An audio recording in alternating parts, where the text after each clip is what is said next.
Bethesda have found themselves once more in hot water, this time with plagiarism, and the Fallout 76 team has decided to start taxing its players. Then working at NetherRealm proves to be literally traumatic for developers, and a lot more across games this week, even with E3 just being on the horizon. Hey everyone, and welcome back to the second of this week's 2 roundups, the show where we keep you up to date with all the gaming news. And the news keeps on happening, and this time we've got a nice balance of topics. We can have a good laugh at Bethesda's continual mistakes, but we do need to talk about NetherRealm Studios a little bit more seriously. First though, let's talk about Bethesda, because their whoopsies are never ending. This time they've been caught red-handed in plagiarism.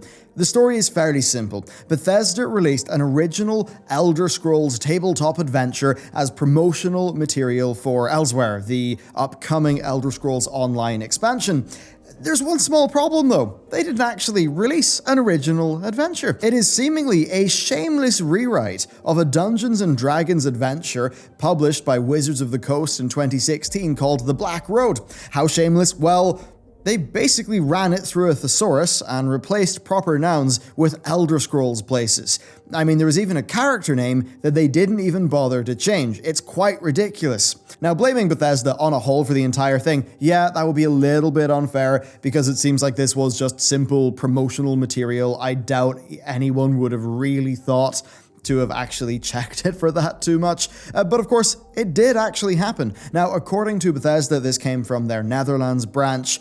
Maybe that explains how it would have flown under the radar, maybe different time zones, language barriers, less communication between the branches, something like that. They were very quick to take the adventure down and apologize, claiming that they would investigate, but the story still is developing. A designer and author on the Black Road said to Ars Technica that they have no comment until both authors have a chance to fully discuss it and understand the ramifications. Honestly, ZeniMax and Bethesda, I mean, they have some of the most experienced legal teams in the game, right? So I'm sure it'll end up working out fine. Now, on those legal things, like in 2011, like they took legal issue with Mojang, who of course were using the name Scrolls for their card game. Yeah, Bethesda said that them using Scrolls was infringing on their The Elder Scrolls copyright, and they fought over it. Ultimately, Mojang did actually keep the name, of course, and it was resolved amicably-ish, though a less amicable situation came the year after that, when Bethesda legally threatened an artist for creating Fallout-inspired posters that he put up for download on his website, forcing him to remove them to protect their IP. When it comes to straight up plagiarism though, there is one notable Bethesda case. Bethesda filed a lawsuit in 2017 against Warner Brothers, saying that a Westworld tie-in game was clearly a rip-off of Fallout Shelter, and being real it was. They basically alleged that the developers who had worked on both games used copyrighted code from Shelter, and that was tipped off by the fact that the game had the same bugs. So yes, Bethesda identified their games the same way that we do, through the bugs. The part of this that's intriguing to me here is that Bethesda are fully within their rights and their interests to defend all of that legally, just as the publishers and authors of The Black Road could do here. However, given that it was a pretty genuine seeming mistake and has been quickly resolved, I doubt that much will come of it. Honestly, it's difficult to blame them massively in this one. It seems like a genuine mistake that's not the whole fault of the company. It's probably just one really lazy employee, one or two lazy employees who tried to get away with something, got caught red-handed, because if you try that, the internet will find out. And, well, I mean, they'll probably get what they deserve, which probably is some sort of ramification on their job, because you can't just go around rewriting people's copyrighted material and throwing it, through a thesaurus. That's not everything that Bethesda's in the news for, though, this week, because they have had a peculiar update to Fallout 76, a post-apocalyptic wasteland that still somehow manages to introduce a tax on small business owners. The patch added something that is actually a pretty intelligent addition to an MMO-ish game like this, the ability for players to set up their own stores, so players can have a vending machine that they can place at their campsite that other players can use. All that you have to do is just fill up your vending machine with items that you want to sell, and then you set the price. However, there's a very interesting caveat.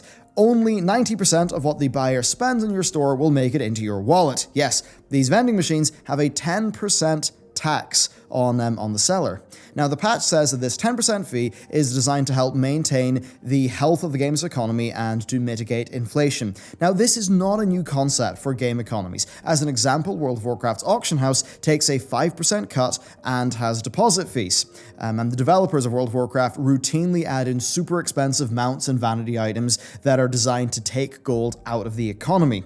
Now, this is fairly necessary when a multiplayer game has its currency being pumped in and just generated from nothing, basically like printing currency forever, from game systems like quests and money dropping from NPCs. Because if you don't do that, the currency pretty much will infinitely inflate, and nobody wants to buy a health potion for 6 million gold. Now, this is not taxing all player trades, it's only taxing the automated systems, which, you know what, is actually standard in other games. You can trade freely as an individual, but once you start trying to be a bit more entrepreneurial, setting up your store, there are some sacrifices. Now, I think what I find interesting about this whole thing is that it's Fallout 76. It's an extremely controversial game, and that means that it sees a lot more scrutiny when it comes to updates like this, and for very good reason. We do not trust Bethesda to keep their hands out of players' pockets, in-game or otherwise. You know, it's kind of funny, you see them penny pinching with their store and being a bit ridiculous, and now, you know, they're kind of doing it with their game mechanics. You know, they'd initially said that Fallout 76 would only feature cosmetics in their shop, but now they sell repair kits in the cash shop, which are not cosmetic, they're a time saver. Now, if they're reducing the amount of caps in the economy and then they're taxing players, it wouldn't be too unfair for players to then expect another addition to the Atomic shop, maybe a tax-free vending machine or a cap drop rate increase or some boost, something like that, because technically that's also a time saver. Given that they charge caps for fast travel in-game, wouldn't a free fast travel pass in the Atomic shop also be a time saver? Now, this might be an exaggeration right now, but I mean, ask yourself this. Would you be surprised if they did it? And I think for most people, the answer would be no. Now, look, we all love laughing at Bethesda's expense. That's pretty much this story over with. I think we did need some levity before we get into this next topic, which is NetherRealm Studios. Oh boy, they've been in the spotlight for a few reasons recently. First, Mortal Kombat 11 launched with monetization concerns that turned out to be based on, I would say, a reasonable expectation based on the fact that the store was not included in the review build, but there were very large balance concerns, and they were quickly responded to by the development team. There still are lingering issues, though, but Mortal Kombat players seem to be generally happy with how things are progressing in that game after the developers issued their update, so a very positive story to start off with, but the next headline's not so much. Thanks to developers tweeting out their thoughts and others speaking to a variety of different outlets, we've got a glimpse into the working conditions at NetherRealm Studios. And they're not good. They're really not good at all. Stories like crunch lasting for months, and even of pre-crunch happening to ensure that they're ready for crunch, according to one of their software engineers. James Longstreet let it all out, saying that crunch or pre-crunch are actually on the official schedule in the company, and you know, they're not an implicit or theoretically optional thing. It's actually mandated, with management mostly being exempt. Of course. James then went on to say that he was actually working for months on Mortal Kombat 9, and that during his time working in that game, half of his overall time was work, and he was sleeping like 4 hours or less each night. In his own words, working at NetherRealm on MK9 nearly killed me.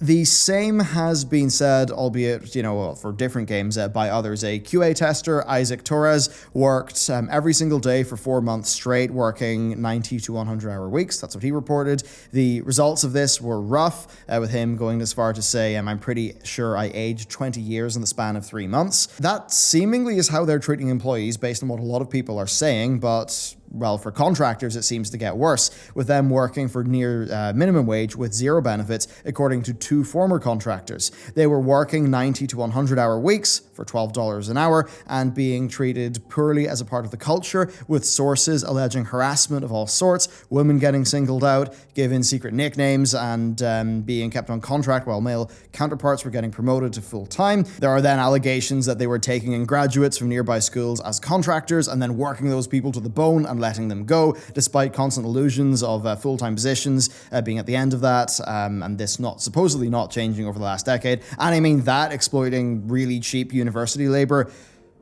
I think just about any developer who is near a university knows of somebody around their circle who has done that, and it's pretty bad. Now, crunch is prevalent throughout the industry, as is companies getting away with enforcing poor working conditions, through crunch and other forms of abuse. As mentioned in the last roundup, though, the employees of Riot Games have really set a pretty strong precedent. They've successfully led a walkout of over 200 employees, protesting both management and the workplace culture and the forced arbitration. Perhaps this is the sort of action that employees just need to start taking in other companies, because the NetherRealm stuff, just from overall all the articles, it seems wild. Really, it just seems like as long as the bottom line is met, detached management will just continue to make these, mistakes. From a human perspective, mistakes. I can't help but feel that a reliance on crunch to meet deadlines at the significant cost of both the quality of the game and the industry as the whole and the people involved is just really a damaging thing for gaming. I think that most reasonable people are in agreement that crunch should be an absolute last resort for when things go catastrophically wrong, rather than something that is written into your official production schedule. But that's not even it for NetherRealm either, though. NetherRealm actually gets a bit more weird. Working for long mandated hours is not really the worst thing when it comes to working on a Mortal Kombat game, apparently. Kotaku's Joshua Riviera posted an article this week titled, "I'd have these extremely graphic dreams. What it's like working on ultraviolet games like Mortal Kombat 11. It's worth a read, but for context, Kotaku spoke to a number of NetherRealm's employees, and they found out some very interesting things. One developer on the cinematics team ended up being diagnosed with post-traumatic stress disorder by a therapist after having extremely graphic and violent dreams, which they attributed to working on MK11. The dev said this about the general tone of the development process for that game. You'd walk around the office, and one guy would be watching hangings on YouTube, another guy would be looking at pictures of murder victims, and somebody else would be looking at a video of a cow getting slaughtered." And this raises something that I think very few of us actually consider. So we've been privy to thousands of words on the effects of violence in video games on players and children, society, and all that stuff, and then, mostly there's none. There is far less written, though, about what that's like for developers. You see, when you or I play Mortal Kombat and, we see some horrendous gore in a fight and it's really fun and pulpy, you get your big fatality, you rip someone's whatever out, that's a tiny portion of the gameplay experience for us. However, if you're an animator or an artist working in that, very, very different. Those are people who would be spending dozens of hours on one fatality in very intimate detail, and really would have to obsess over every detail. And that's all work that is done from reference. And getting references for those things is pretty rough. And then they have to do it again for the next fatality. And that could be months on end. While a decapitation or an impaled torso is like novel and fun in a game, I suppose there's more realism in something like MK11 now, and that involves a lot more reference and research from the people who create those animations. There's one fatality in particular I saw during research, which involves Cassie Cage kicking their opponent's heart out, then putting their hands inside the torso, making a heart shape. And yeah, that's just fun video game violence. It's pulpy, it's all great, right? It's not harmful to any reasonable individual playing. We've seen so much research that's supporting that. That's not a problem. Seeing that image is not a problem. Taking a step back, though, I think you've got to think about the perspective of the person who has to painstakingly create that animation. Well, that's a pretty different story. And of course, that's also somebody who could be a severely overworked, overcrunched contractor. You see, in order to accurately research and replicate how that stuff functions, artists and animators would have to go through processes similar to medical students, but without the support or the training that would be afforded to people in that profession. Take the game we're working on currently. There's a lot of reference stuff there. Some that's a bit gnarly, but it's totally fine. Very different if you're dealing with this sort of stuff. And, I imagine it gets worse when it comes to the exaggeration of fatalities for the sake of user experience. I could see a good artist going over a fatality animation again and sort of thinking, well, the face sliding off the skull doesn't look quite accurate. And then, they have to go and recheck their reference and, all of that. And it's just, for working that day in, day out for 2 years, I suppose that's where the issues could come in. Now, a developer gave an example to Kotaku that involved a meeting discussing, quote, making sure you can feel the pop of the spine when it's ripped out of the body. Now, when I play that game, I'm like, oh yeah, that's cool, right? Sounds great. You've really beaten your enemy. But I think it's extremely interesting to keep in mind the developer's perspective and their experience of creating those things. Now, I'm not saying at all that we should stray away from photorealistic violence or gore, absolutely not, but it leads back to just considering the experience of those who are actually working on the games that we play, and how it's worth discussing countermeasures for when, there's just some stuff devs are exposed to that's, a little bit gnarly. So I suppose it's just a perspective that we need to keep in mind. There's no segue that feels fair here, so let's just move on. So to hammer home how developers can be mistreated, Game Workers Unite are working with a French union to seek information on potential predators at Quantic Dream. They claim to have been informed of acts of harassment and assault committed against women in the company, and that they are repeated with impunity, that's the quote, due to the individuals involved not really feeling like they can speak out. It seems like there's just an investigation going on there.